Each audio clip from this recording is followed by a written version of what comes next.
सत और असत के विवेक रूपी नेत्रों से रहित। धृतराष्ट्र बोले, सत और असत के विवेक रूपी दिव्य नेत्रों वाले हे संजय, धर्मभूमि कुरुक्षेत्र में एकत्रित युद्ध की इच्छा वाले मेरे और पांडु के पुत्रों ने क्या किया? संजय बोले, उस समय राजा दुर्योधन ने व्यूहर्चना युक्त पांडवों की सेना को देखा और द्रोणाचार्य के पास जाकर यह वचन कहा, हे आचार्य, आपके बुद्धिमान शिष्य द्रुपद पुत्र धृष्टद्युम्न द्वारा व्यूहाकार खड़ी की हुई पांडुपुत्रों की इस बड़ी भारी सेना को देखिए। इस सेना में बड़े बड़े धनुषों वाले तथा युद्ध में भीम और अर्जुन के समान शूरवीर सात्यकी और विराट तथा महारथी राजा द्रुपद हैं।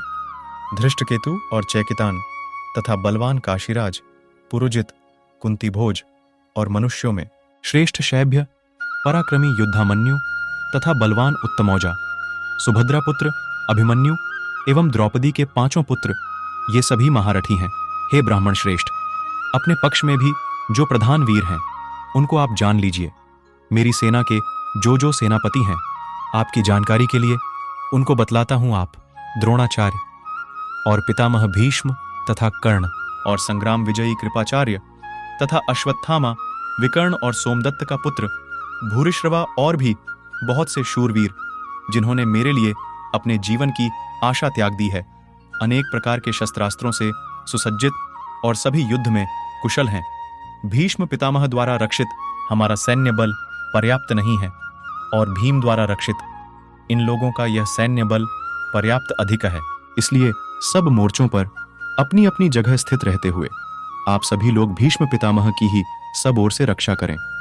उस दुर्योधन के हृदय में हर्ष उत्पन्न करते हुए कौरवों में श्रेष्ठ प्रतापी पितामह भीष्म ने उच्च स्वर से सिंहनाद करते हुए शंख बजाया। तब शंख और नगाड़े, ढोल, मृदंग और नरसिंघे आदि बाजे एक साथ ही बज उठे। उनका वह शब्द बड़ा भयंकर हुआ। इसके पश्चात सफेद घोड़ों वाले उत्तम रथ में बैठे हुए भगवान श्री कृष्ण और अर्जुन ने भी अलौकिक शंख बजाए। भगवान श्री कृष्ण ने पांचजन्य, अर्जुन ने देवदत्त और भयानक कर्म वाले, भीमसेन ने पौंड्रम नाम वाला महाशंख बजाया। कुंती पुत्र राजा युधिष्ठिर ने अनंत विजय और नकुल सहदेव ने सुघोष और मणिपुष्पक नाम वाले शंख बजाए। अब हे राजन, श्रेष्ठ धनुष वाले काशीराज और महारथी शिखंडी एवं धृष्टद्युम्न, राजा विराट और अजेय सात्यकी, द्रुपद एवं द्रौपदी के 5 पुत्र और बड़ी भुजाओं वाले सुभद्रा पुत्र अभिमन्यु ने पूरी तरह से अपने अपने शंख बजाए। उस भयानक शब्द ने आकाश और पृथ्वी को भी गूंजाते हुए धृतराष्ट्र के पुत्रों के हृदय विदीर्ण कर दिए। हे राजन, इसके बाद कपिध्वज अर्जुन ने धृतराष्ट्र संबंधियों को व्यूह में स्थित होकर शस्त्र चलाने के लिए तैयार देखकर धनुष उठाकर सबके हृदय के स्वामी भगवान श्री कृष्ण से यह वचन कहा, हे अच्युत, मेरे रथ को दोनों सेनाओं के बीच में खड़ा कीजिए और जब तक कि मैं युद्ध क्षेत्र में स्थित इन विपक्षी योद्धाओं का निरीक्षण न कर लूं कि इस युद्ध में मुझे किन किन के साथ युद्ध करना योग्य है, दुर्बुद्धि दुर्योधन का युद्ध में प्रिय चाहने वाले जो राजा युद्ध की इच्छा से इस सेना में आए हैं, उनको मैं देखना चाहूंगा।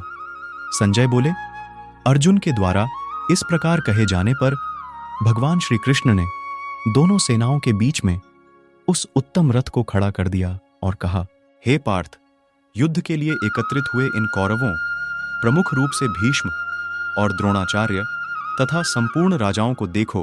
गुड़ाकेश, मोह, निद्रा को जीतने वाला अर्थात अर्जुन, ऋषिकेश सबके शरीर के मध्य हृदय में स्थित और उसके स्वामी श्री कृष्ण। इसके बाद पृथापुत्र अर्जुन ने उन दोनों ही सेनाओं में स्थित पिता, ताऊ चाचा, पितामह, आचार्य, मामा, भाई, पुत्र, पौत्र, मित्र, ससुर और सुहृदों को देखा। उपस्थित उन सभी बंधुओं को देखकर वे कुंती पुत्र अर्जुन अत्यंत करुणायुक्त होकर शोक करते हुए यह बोले। अर्जुन बोले, हे कृष्ण, यहां मैं युद्ध के अभिलाषी स्वजनों को ही देखता हूं। मेरे अंग शिथिल हुए हो रहे हैं और मुख सूख रहा है और मेरे शरीर में मेरा शरीर कांप रहा है और रोएं खड्डी डीढ़े हो रहे हैं। मेरे हाथ से गांडीव धनुष गिर रहा है और मेरी त्वचा जल रही है। मैं खड़ा रहने में भी असमर्थ हो रहा हूं। मेरा मन भ्रमित सा हो रहा है। हे केशव, मैं लक्षणों को भी विपरीत ही देख रहा हूं और युद्ध में स्वजनों को मारकर किसी प्रकार से कल्याण भी नहीं देखता। हे कृष्ण, मैं न तो विजय चाहता हूं और न राज्य तथा सुखों को ही। हे गोविंद, हमें ऐसे राज्य, भोग और जीवन से क्या लाभ है? 32। हमें जिनके लिए राज्य, भोग और सुखादि अभीष्ट हैं, वे ही सब धन और जीवन की आशा को त्याग कर युद्ध में खड़े हैं। आचार्यगण, पिता ताऊ चाचा, पुत्र और पितामह और मामा, ससुर, पौत्र, साले तथा और भी संबंधी। हे मधुसूदन, इनके द्वारा मुझे मारने पर भी अथवा तीनों लोकों के राज्य के लिए भी मैं इन सबको नहीं मारना चाहता। फिर पृथ्वी के लिए तो बात ही क्या है? हे जनार्दन, धृतराष्ट्र के पुत्रों को मारकर हमें क्या प्रसन्नता होगी? इन आतताइयों को मारकर तो हमें पाप ही लगेगा। आग लगाने वाला, विष देने वाला, हाथ में शस्त्र लिए हुए, धन छीनने वाला, जमीन अथवा पत्नी का हरण करने वाला, इन 6 कार्यों को करने वालों को आतताई कहा गया है। नीति शास्त्र के अनुसार सभी आतताई वध के योग्य हैं। उनका वध बिना विचार किए किया जा सकता है और उनके वध में कोई दोष नहीं है। इसलिए हे माधव, हमारे लिए अपने ही बांधव धृतराष्ट्र पुत्रों को मारना उचित नहीं है, क्योंकि अपने ही कुटुंब को मारकर हम कैसे सुखी होंगे। यद्यपि नीति की दृष्टि से आतताइयों को मारने में कोई दोष नहीं है, परंतु धर्म की दृष्टि से इनकी सेना में उपस्थित पितामह और आचार्य आदि का वध करना दोषमय है। धर्मम नीति से प्रबल है, इसलिए हमें ऐसा नहीं करना चाहिए। यद्यपि लोभ से भ्रष्ट चित्त हुए ये लोग कुल के नाश से उत्पन्न दोष को और मित्रों से विरोध करने में पाप को नहीं देखते हैं, तो भी हे जनार्दन, कुल के नाश से उत्पन्न दोष को जानने वाले हम लोगों को इस पाप से बचने के लिए क्यों नहीं प्रयत्न करना चाहिए? कुल के नाश से सनातन कुल धर्म नष्ट हो जाते हैं और धर्म का नाश हो जाने पर संपूर्ण में कुल में अधर्म बढ़ जाता है। हे कृष्ण, अधर्म के अधिक बढ़ जाने से कुल की स्त्रियां दूषित हो जाती हैं और हे वार्ष्णेय, स्त्रियों के दूषित हो जाने पर वर्ण संकर उत्पन्न होता है। वह वर्ण संकर कुलघातियों को और कुल को नरक में ले जाने के लिए ही होता है। पिंड और जलदान की क्रिया अर्थात श्राद्ध और तर्पण से वंचित उनके पितर भी अधोगति को प्राप्त होते हैं। वर्ण संकरता के कारण होने वाले इन दोषों से कुलघातियों के सनातन कुल धर्म और जाति धर्म नष्ट हो जाते हैं। हे जनार्दन, और ऐसा हम सुनते आए हैं कि नष्ट कुल धर्म वाले मनुष्यों का अनिश्चित काल तक नरक में वास होता है। अरे बड़े दुर्भाग्य की बात है कि हम लोग राज्य और सुख के लोभ से स्वजनों को मारने रूपी महान पाप करने को भी उद्यत हैं। ईता, यदि मुझ सामना न करने वाले और शस्त्र रहित को शस्त्र लिए हुए धृतराष्ट्र के पुत्र रण में मार डालें तो वह मेरे लिए अधिक कल्याणकारी होगा। संजय बोले।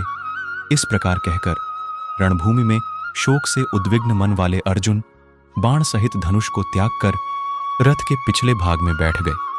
आत्मज्ञानी गुरु अपने समक्ष बैठे हुए श्रद्धावान और योग्य शिष्य को उसकी मानसिक शांति के लिए ब्रह्म प्राप्ति रूप उपनिषद का उपदेश करते हैं।